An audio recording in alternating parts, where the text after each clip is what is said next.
subcommittee will examine coal ash management practices and innovative ways people are utilizing coal waste.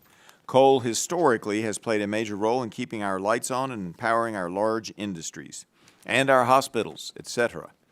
Currently, there are over 200 coal-fired electric power plants in the United States and a fair amount of individual boilers that use coal for fuel. Coal's fuel storage attributes and its dispatchable power qualities continue to make it a crucial component of our domestic electric power mix.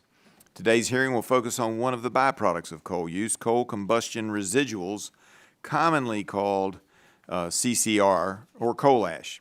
The Environmental Protection Agency, or the EPA, first began regulating coal combustion residuals from electric utilities in 2014 under its Resource Conservation and Recovery Act, or RCRA, powers, Subtitle D authority to regulate solid waste. In 2016, the Water Infrastructure and Improvements for the Nation Act amended RCRA to grant the EPA the authority to approve state CCR permit programs if a state chose to run its own program. However, nearly a decade later, only 3 state programs have been approved.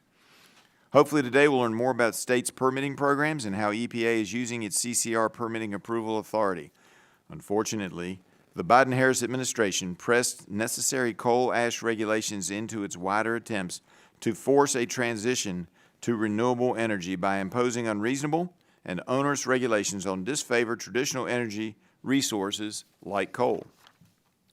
This attack on coal included a 2024 rule regulating inactive coal combustion residual storage sites, or legacy impoundments, as well as sites where coal ash had previously been placed, known as coal combustion residuals management units. Utilities warned that this unworkable rule would impose needless and unplanned costs on ratepayers who are already facing excessive increases in their rates.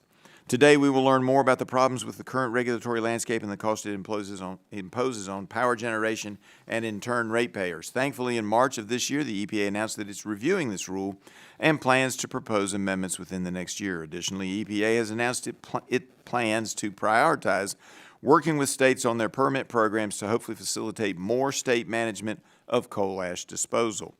I'm encouraged by the Trump administration's apparent willingness to listen to the states and their utilities, and hope that the EPA can work with them and not against them as partners in protecting our environment. I also hope to learn more today about opportunities to improve the reuse of coal byproducts. In addition to this primary use, coal byproducts can be reused for many purposes, such as cement manufacturing, drywall manufacturing, road paving, and producing concrete. And yesterday I read an article about using it in wastewater treatment facilities to get out dyes and certain heavy metals. This recycling, known as beneficial use, can not only save costs but also result in lower emissions. Many may be surprised to hear that there is a thriving coal ash reuse industry in the United States. According to the American Coal Ash Association, 69% of all coal ash produced in 2023 was recycled. In addition to these established uses in construction, agriculture, waste management, and mining, new uses are emerging. For example, research from the University of Texas found that as much as 11 million tons of rare earth elements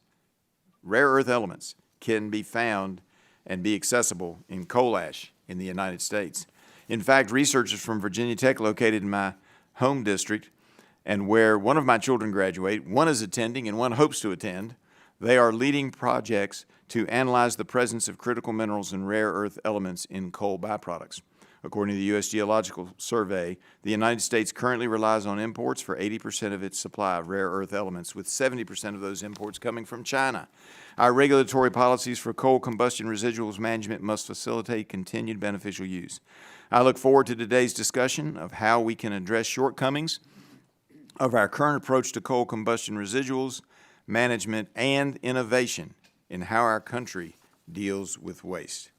And with that, I yield back and now recognize the ranking member, Mr. Tonko of New York, for his 5-minute opening statement. Thank you, Mr. Chairman.